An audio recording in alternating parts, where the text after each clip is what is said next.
Okay, so we got the hot rod back out. Now we're gonna do the fronts, which is gonna be coilovers, upper control arms. I'm gonna try to do that. I don't think I have all the tools I need to do that here, but I'm gonna attempt to do it. And I think that's it. I think that'll be it, because I'm not sure I have any more parts. I think that's everything. Uh, the rear I already did, which as you can see it sits a lot lower, which I'm gonna need to adjust in comparison to the front. It's a decent amount lower.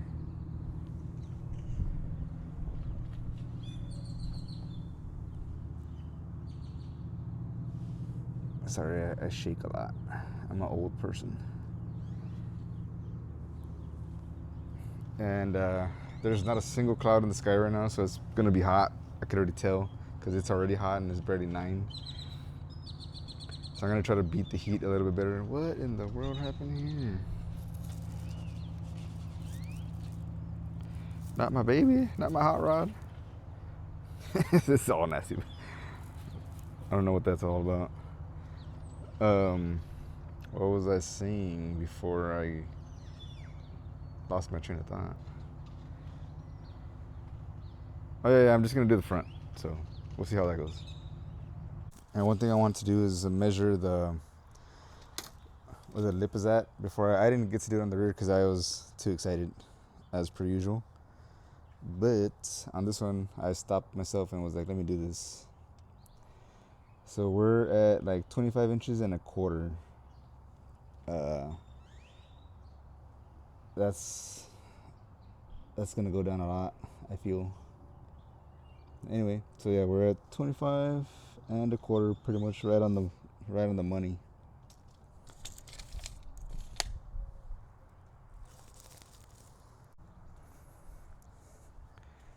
Let's get this thing in the air.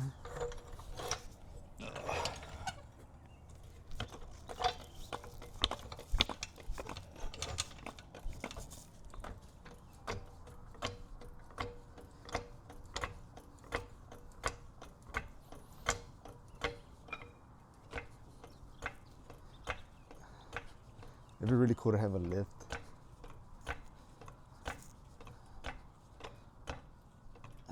That'd be super awesome.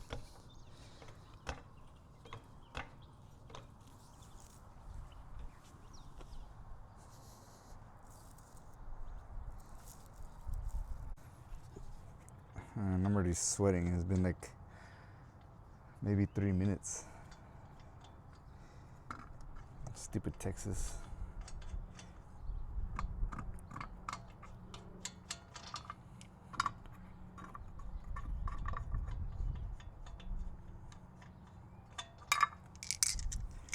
Alright, let's get this super sticky wheel off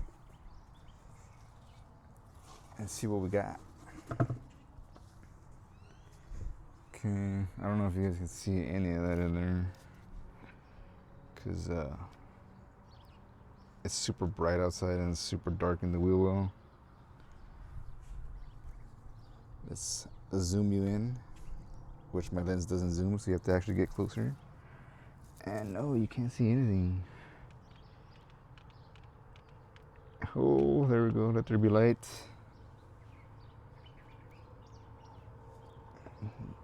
All right. So I don't know what this is.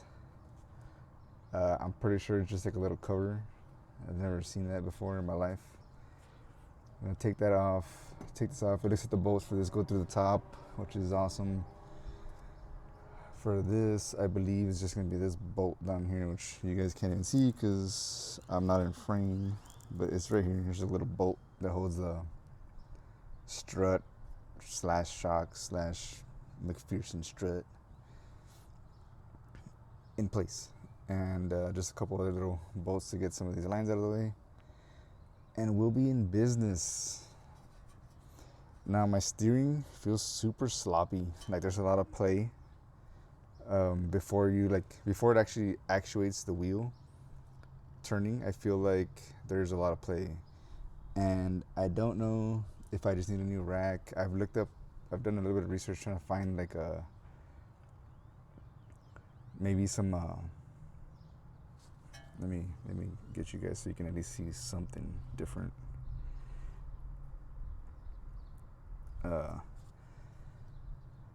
Like insides or internals to make it a little bit tighter, but it's pretty expensive and they're actually not very readily available. So I'm just thinking of not even messing with that and just replacing it. Even though it doesn't look like it's in bad condition, I don't see any play in any of these. Like if I hold the tire and move the wheel, like I don't see any play. So I think it's just internally worn out,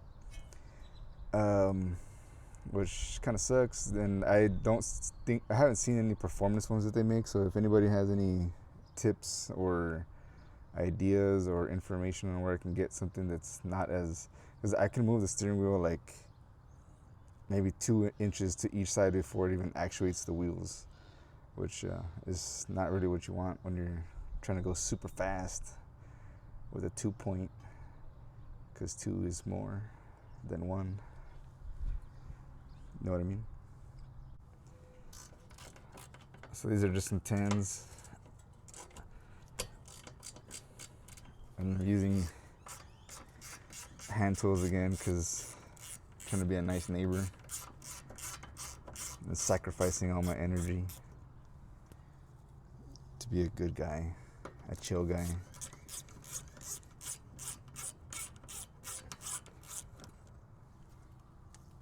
It's a bit too early to have beer, but I kind of would like a beer. I was right, it's just a little cover. Cool. That's cool, I guess. I don't know why I started there, but that's what I did.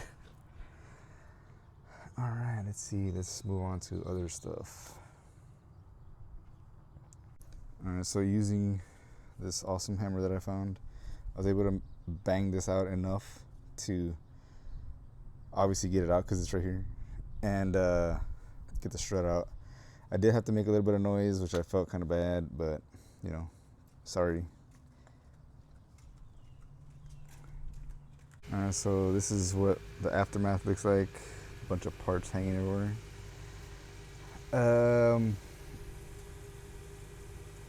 I'm gonna do the lower control arms at some other point when I get money again. But for right now, it's gonna have to stay like this. So I'm just gonna put the new strut in, put the new control arm in. The control arm had this little hoop on it that wouldn't come out, so I had to get the I had to get the strut out first to get that out, something like that. I already forgot the order of which I did it, but I think the new ones you can assemble it after the fact, I hope, so we'll see. Okay, uppers on, coilovers on.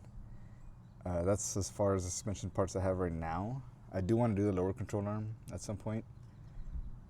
And like I said, something to do with the steering, either figure that out or adjust it or buy a new one, something. Overall, it wasn't too hard to do. It's actually a pretty cool system. It's very simple. And as far as like installing it, the difficulty level is like I don't know, maybe like a 4, maybe a 5 if you're not really into turning wrenches. But if you are, pretty easy. The only thing that I think is gonna suck is adjusting all this. So I did adjust this body or this like lower piece downwards quite a bit because I wanted like maybe an inch difference from the factory one to this one. And now I'm gonna do the other side, which is the passenger side, and I'm gonna just measure all this and basically copy it for the other side. I thought I can be as close as possible to the same settings and height and all that good junk. I don't know about you guys, but one side definitely looks high performance. All right, one last look at this passenger side before it gets completely rearranged. All dusty and crusty. Actually, it didn't ride too bad. I'm gonna keep all this stuff because who knows, I kind of like the little granny feel of the car. It feels very like I'm back in the 90s driving some little car around, and it's pretty cool. Very nostalgic. Even though I was born in 91, same year as this car. So that means we're both 34 years old. What else was I gonna say? I was gonna say some of the cool stuff, but I forgot. Let's get to it. I'm gonna record a little bit more on this side because now I know what I'm doing. Well, kind of. And just to show the process, I guess.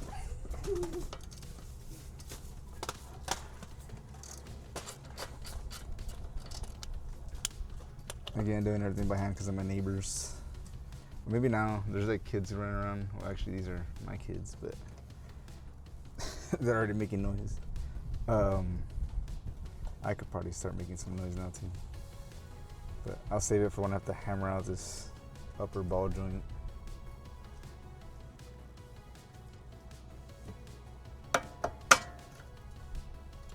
Oh yeah, super nice. I think these were 12s. Yes, they are.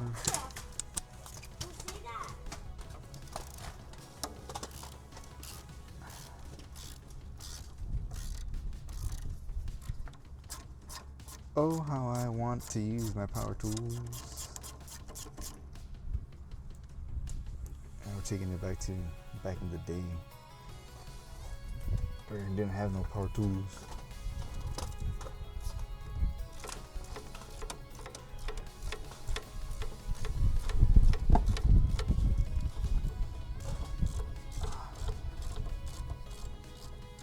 And this car is actually pretty clean. I'm still very impressed with it. Like, well, then again, I've never worked on another 91 Honda Civic, so I don't know if they're all just like this or they've been neglected. I guess it depends, right? Who drives them.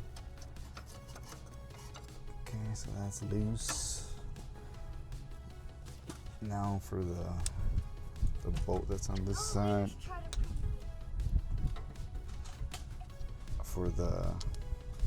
From this little, I guess, knuckle deal. I don't know what this is called actually.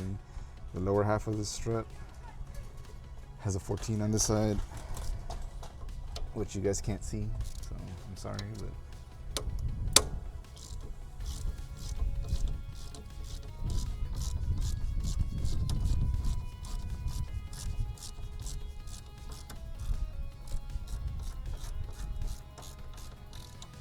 I don't know how long I'm gonna make this little section of it because I don't know, sometimes I feel like it's kind of boring watching people just turn wrenches.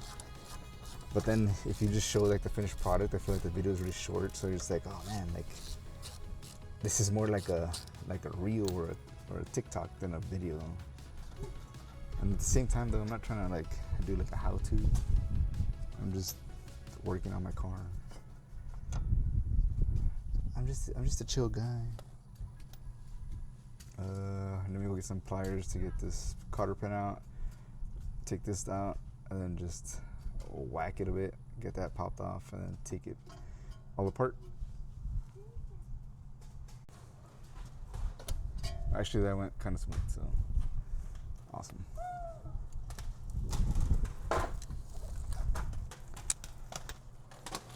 This one is a 17.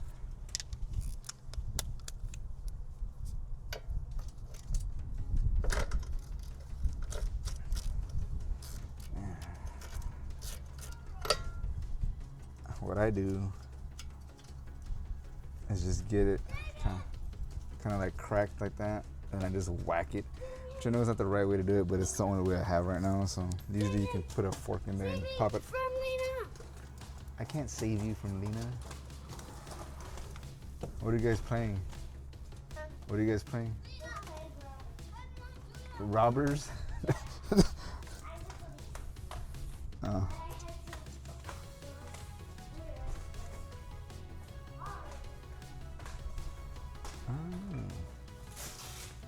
Oh yeah, so then I just whack it, you know, and then it pops off. This is a steel or iron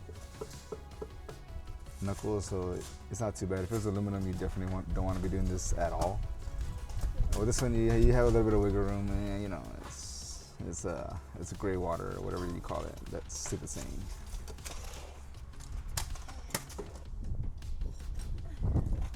after like 20 whacks with a good old construction hammer, it popped off already, so we're golden. And I just either hold it down or this might just crush my leg, I don't know. I usually get a pry bar in here, which I should go do. Let me go get that. Oh my god, I'm so old. Getting up. Kids are coming after me. Well, I thought you guys were playing robbers or something.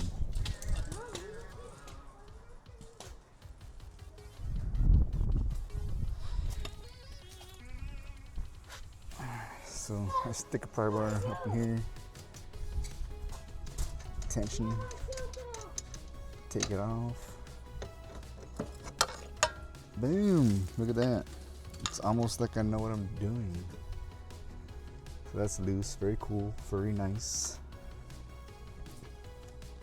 I think from this point on, I can just bring down the knuckle and this will come off. Which, let me show you guys what I'm talking about. Right there. This piece right here. My camera will focus. Come on, baby. Okay, it's not gonna focus, but so this will start separating right now, and I think I can actually start doing that. Little pry bar right here, little pry bar action.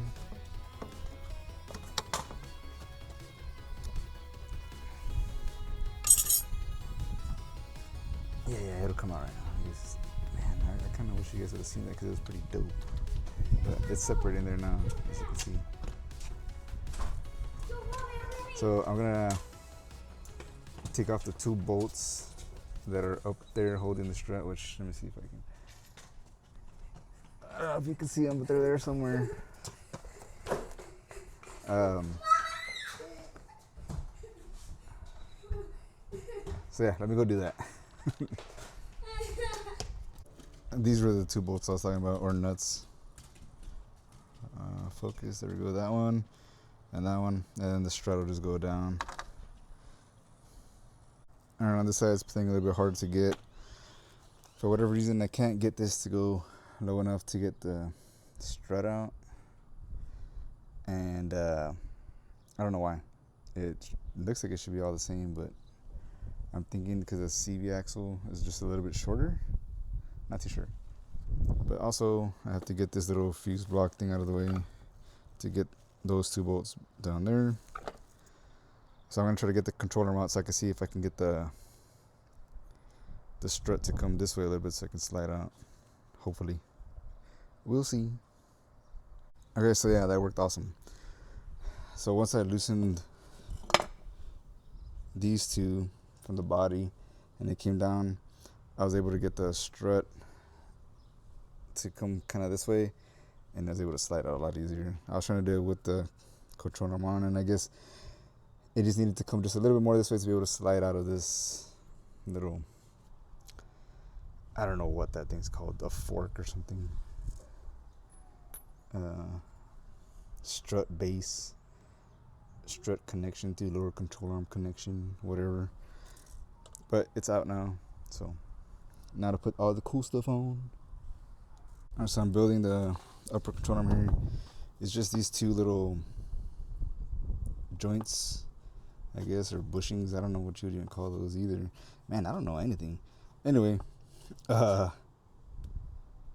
all comes disassembled, so then you either put these on here first, tighten them, and put this on here. On the other side, I left it all loose like this and I installed it onto there. But on the most rear, the side facing the firewall, you can't get something in here that good. It's you could probably do it with a wrench or something. Maybe on this side it's the front side. On the other side it was the back side towards the firewall, but I didn't really like it because you see how much gap there's here. So that means it's got to close quite a bit. So, which it didn't come with any washers or spacers that go in between here, which is kind of weird. So you just basically compress this, and I'm not a huge fan of that because I don't know, it just doesn't seem like it's supposed to be like that. You would think it'd be a slightly tighter fit. But anyway, I couldn't tell if this was clamping on there good enough on the other side, so I want to tighten it here and just kind of like, normally you want to tighten stuff like this, any moving suspension parts, at like ride height, right? So I'm gonna just try to mimic it the best I can, and tighten it here and put it on there like that. It'll be close, you know. Like normally that's why I left that side loose, like that I can put the jack under there and then tighten it, and it kind of didn't work out the way I liked it. So I mean, it worked. I put it on there, but I'm not a huge fan of the way it went. So I'm gonna try this way on this side. Okay, so it's in there, not all the way, but this is the side that I was talking about. On the other side is the back side, but on this passenger side, it's the side you wouldn't be able. I mean, you could. I did it on the other side, fit like a wrench just straight in there with like the open end, like such. But I didn't want to mess with it too much because, like I said, I didn't really feel confident in how tight I was able to get it because I couldn't really tell. So I assembled them and installed them, and this is kind of the way it's looking. And yeah, I think it was a better idea. And now I'm just gonna put the coilover in and tighten everything up and set it on the ground and see how it looks. All right, so here, as you can see, it's got quite a bit of separation. So what I'm just gonna do, I mean, I don't know, this sounded kind of dumb, but anyway, I'm gonna use the jack to lift up this whole assembly just so I can get it in there, put the bolts in, and get all this going. You don't need the jack, but it's just to make your life a little bit easier. That's how I'm gonna do it. All right, so what I did here is, as I'm jacking it up, I line up the ball joint because right now it was kind of like all the way like this. So with I got like a 17 or a 19. I just put the nut on there so I don't damage the threads, and I kind of just wedged it on there and just like kind of till I got that ball joint kind of like this. So then once I'm jacking it up, I lined it up, put this on here, and as you can see, it's still not like in there. So I need to still go a little further up and put the bolt through on this side right here. I don't know if you guys can see it. Where is it? Right here, that one. And then it'll be pretty much fully assembled. Alright, so that's how it sits now. I definitely need to raise up the rear because the rear is definitely a lot lower. So I didn't know how to do it. I didn't even try to do it when I did. I just installed them. So in the front, it came down a total of 1 inch. We used to be at 25 and change. Now it's at exactly 24, I think. Let me see if I can get my tape measure. It's gonna be kind of weird to do with one hand. Well, I'll just put you guys down.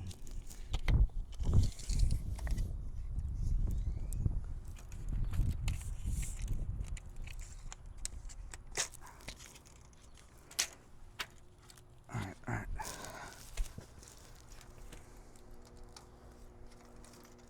Oh, actually, on this side it's a little bit lower.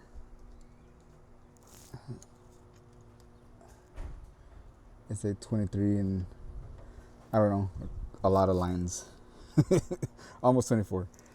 On this side, we're at 24. Or, actually a little bit higher than 24. So I'm a little bit crooked, but at the same time,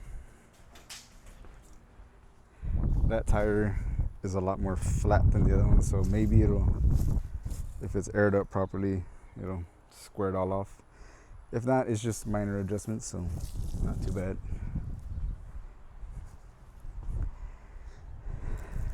It actually doesn't look that dramatic, but then again, I did adjust it a lot. I put a lot of space in it. I wanted it just like basically 1 inch. I mean, I measured it against the original, which is that unit right there, and I just waited till I was about an inch shorter than that, and or adjusted till I was about an inch shorter than that one. So it kind of makes sense that it's just an inch, which is good. Now I just need to raise up the rear.